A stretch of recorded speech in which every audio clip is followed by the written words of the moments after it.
RSS के बड़ों को इसने यकीन दिलाया कि वो जैसा वो चाहते हैं वैसा ही वो पेश करेगा अगर उसको वजीर आला बना दिया जाए, बल्कि उससे ज़्यादा देगा जितनी के वो तवक्का करते हैं किसी और से।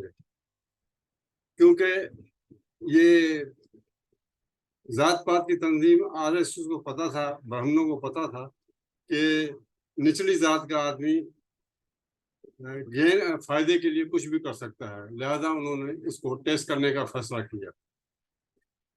लेकिन बाद में वाजपेयी वगैरह को बहुत अफसोस रहा कि इतना ब्रूटल इंसान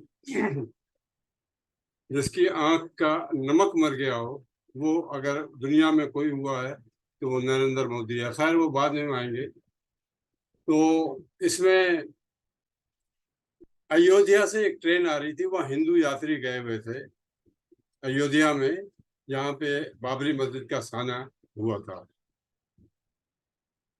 बाबरी मस्जिद के साने में उस वक्त ये आरएसएस का कारकुन था और ये भी दंगों में शामिल था। बल्कि ये तो ईस्ट पाकिस्तान के वो उसमें उसमें भी शामिल था, दरअंदाजियों में जो ईस्ट पाकिस्तान में दाखिल हुए थे। हालांकि इंदिरा गांधी नहीं चाहती थी कि इंटरनेशनल कम्युनिटी के आगे ये जाहिर हो कि वो स्टेट लेवल पे ईस्ट पाकिस्तान में मुदाखलत की जा रही है। तो इसने तो फख्र से कहा है, लेकिन इसका सबूत नहीं दे सका है। ये कहती है कि मुझे इंदिरा गांधी, कहता है कि मुझे इंदिरा गांधी ने जेल डलवा दिया, लेकिन जब इसे सबूत पहुंचाया जाता है तो ये खामोश हो जाता है और अपने वजीर होम मिनिस्टर की तरफ देखने रहता है, वो जैन शाह। वो इससे ज्यादा होशियार है। वो भी कातलों का जुत्था है, उसके ऊपर भी गुजरात पे पाबंदी लगी थी, लेकिन समहाउ दोनों मैनेज करके ऊंची जात वालों के आरएसएस के उससे ताउन से चल रहे हैं। तो इसने कहा गुजरात, तो जब ये हिंदू यात्री आ रहे थे तो इसने मुबैना तौर पे इसके दूसरे ग्रुप ने, शेख शीना ने उसमें गैस पेट्रोल वट्रोल छिड़क के आग लगा दी, जिससे 60 के करीब यात्री, हिंदू यात्री मारे गए। और इसने इल्जाम लगा दिया पाकिस्तानी एजेंसी पे। इसका ना कोई सबूत आज तक है इंटरनेशनल कम्युनिटी को दे सके ना कुछ। और लोग नाहक, वो 60 हिंदू मारे गए और बाद में हजारों मुसलमान और हिंदू अलग। ये वजीर आला की हैसियत से इसको फर्ज था कि शहर में ये फजा को कंट्रोल में रखता है, लेकिन इसके बजाय इसने इस मामले को फैलाया। पुलिस को कहा कि लाशें जो हैं ओपन गाड़ियों में लाए जाएं ताकि पूरा गुजरात देखे और इनमें इश्तिहार फैले। और मजहबी तौर पे आरएसएस इसमें लग गई प्रोपेगेंडा में। इनके जो चैनल हैं, 75-76 जो चैनल हैं ब्राह्मणों के, वो इसमें मगन हो गए, वो हिंदू मुस्लिम फसाद फैलाने में बगैर किसी सबूत के एक्विजिशन कर दी। नरेंद्र नाथ मोदी पे साबित है कि इसने पुलिस अफसरों को कहा और सिक्योरिटी एजेंसियों को कहा कि कोई भी मुसलमानों को तहफ़्फ़ुज़ न करे। लिहाजा दंगों में मुसलमान मारे गए। उधर शिवसेना और हिंदू महासभा और दूसरे जितने भी जनसंघी और जितने भी क्रिमिनल और ऊंची जात पात के निज़ाम को बरकरार रखने वाले जो थे, वो सब आरएसएस के पीछे ही मदद कर रहे थे। कहते हैं कि 4000 इस लोग मारे गए, इसमें से 2/3 मुसलमान थे और 1/3 हिंदू। अब समझने की बात है, जब गवर्नमेंट इनकी, वज़ीर आला इनका, सिक्योरिटी एजेंसी इनकी, खुफिया पुलिस इनकी, नरेंद्र मोदी की आंख में इतना काला पानी आ चुका था कि इसके एक साथी असेंबली के एहसान जाफरी ने फोन किया कि वो उसकी सोसाइटी में जहाँ वो रहते हैं दंगाई आ गए हैं। इसने उन तक की मदद नहीं की।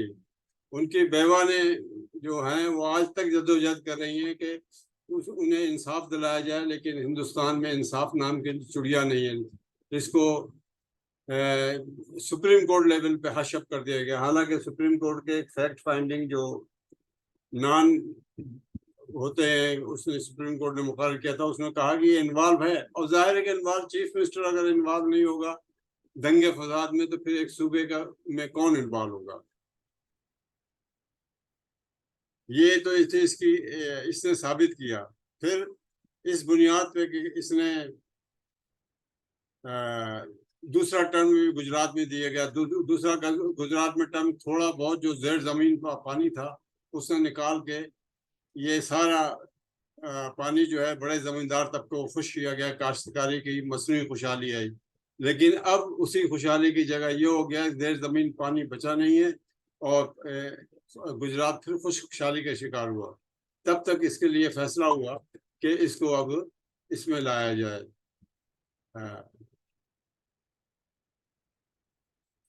मरकजी हुकूमत में। मरकजी हुकूमत में लाने के लिए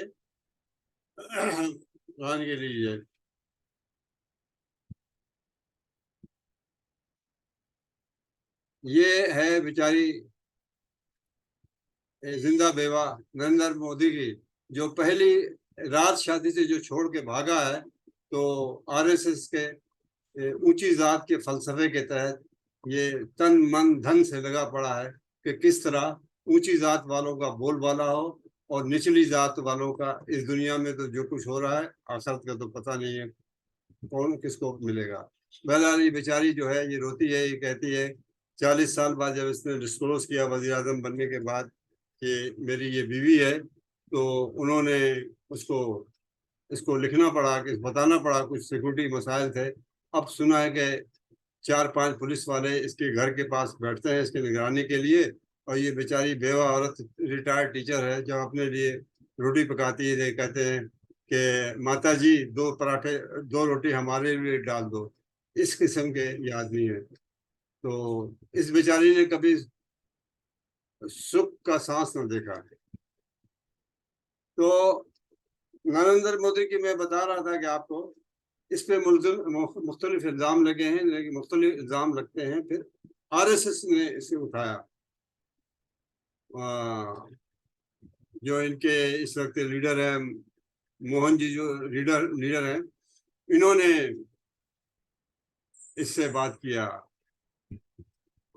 इंदिरा गांधी से भी, और बाद में राजीव गांधी। इनसे पूछा गया कि भाई ये जो मशीन वोटिंग है ये तो फराड है, वोट दो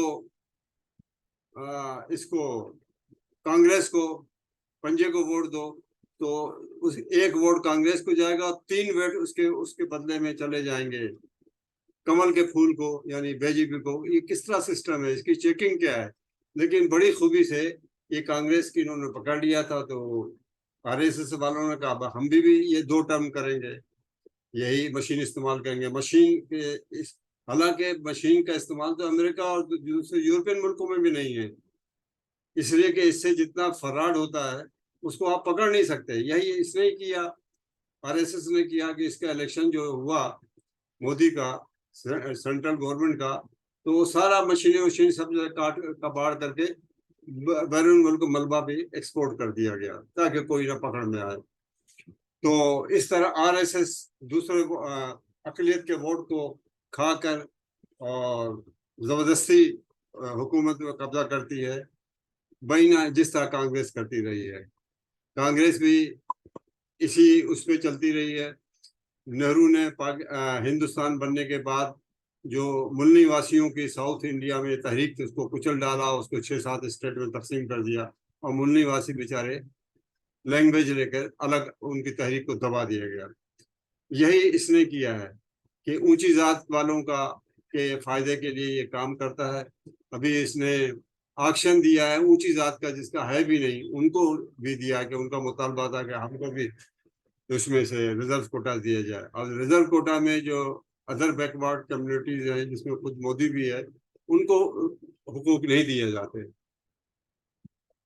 उनका जो 59% उनका कोटा है उसमें से हार्डली 27% दिया जाता है, बाकी ये सारी ऊंची जात वाले खा जाते हैं।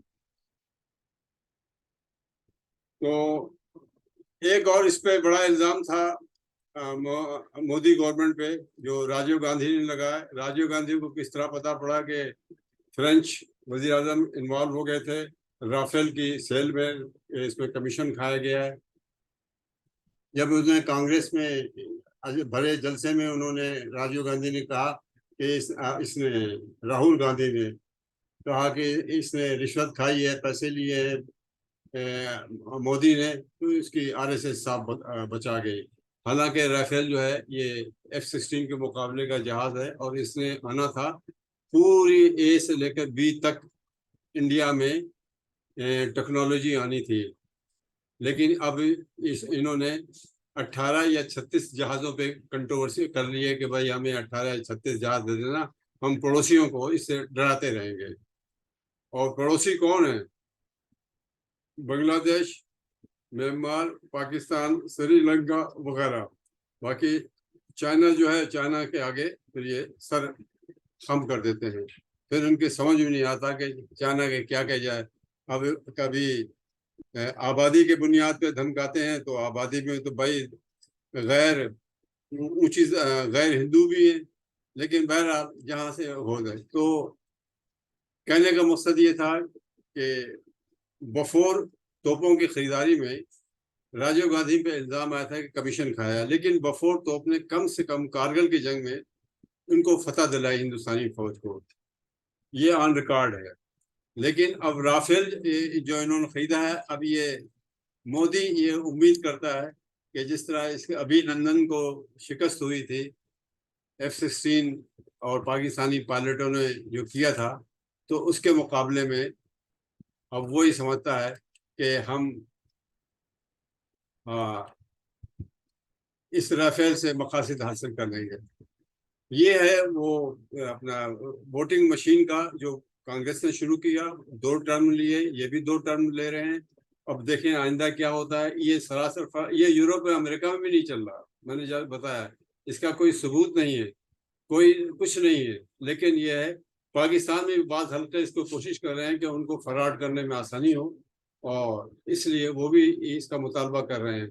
लेकिन इंटरनेशनली जब सूरत हाल आती है तो फिर मायूस हो जाते हैं पाकिस्तान में। लेकिन हिंदुस्तान में चूंकि सारी ब्राह्मणों की जमात है, कांग्रेस ब्राह्मण जमात है, उसकी जहाँ पे बंगाल में वो कम्युनिस्टों की हुकूमत है वो भी ब्राह्मण है, बीजेपी भी ब्राह्मण है। 6 इनके जो नेशनल जमातें हैं, 6 जमात नेशनल जमात की मतलब कम से कम 100 सीट हो ऐवान में, तो उसमें से 6 के 6 ब्राह्मणों की जमात है। गैर ब्राह्मण जमात कुछ नहीं है। जो ओबीसी है, अदर बैकवर्ड क्लास या मूल निवासी बैकवर्ड क्लास, किसी का नहीं है। ये दलितों का वगैरह किसी का नहीं, शूद्रों का कोई नहीं है, सारे ब्राह्मण है। तो लिहाजा वो चला रहे हैं इस पे शोर, तो गलत शोर मचा रहे हैं कि ये सिस्टम ना रखो, इसको वोट खत्म करो, हमारे आदमी इतने पढ़े लिखे नहीं है। लेकिन दलितों की आवाज़ सदा बासहरा, इनको तो वैसे ही दबा दिया जाता है इनके प्रोफेशन की वजह से, या प्रोफेशन की ना वजह से मजहबी तौर पे। क्योंकि आज तक आरएसएस ने इंडियन आइन को तस्लीम नहीं किया। वो कहती है मनुस्मृति कानून जो है वैदिक दौर का, जिसमें इन्होंने शूद्रों के पीठ पे झाड़ू बंदी होगी, गले में थूकने के लिए बर्तन होगा, और दूर और इनके साथ कुत्ते होंगे, दूर से पहचान हो जाए कि हिंदू समाज में कि शूद्र आ रहे हैं, हटो बचो करके बड़े जात वाले बच जाए। तो इसमें हमने देखा कि ये कैसा वो अपना वोटिंग मशीन कर रहा। फिर ये आ जाता है कश्मीर का, और ये भी आरएसएस का फैसला हुआ और कश्मीर का स्टेटस खत्म कर दिया गया। जिस तरह तरीक़ेकार मुख्तलिफ हुआ, नेहरू ने मूल निवासियों का, द्राविड़ नस्ल के लोगों को ख़त्म करने के साथ इंडिया में 6 स्टेट बना दिए। इसने जो एक स्टेट बनी हुई थी नेहरू की, उसने दूसरे ब्राह्मणों ने इसको ख़त्म कर दी। कश्मीर को ख़त्म करने में जो अमेरिकी जुआ घरों का मालिक डोनाल्ड ट्रंप था वो भी शामिल था। पाकिस्तान में भी कुछ हल्के कहे जाते हैं शामिल है। वो तारीख फैसला करेगी कि पाकिस्तान के कौन से हल्के हैं। और आरएसएस जिसका माउथ आर्गन है अपना मोदी। तो वीडियो को पसंद कीजिए, शेयर कीजिए, सब्सक्राइब कीजिए। शुक्रिया।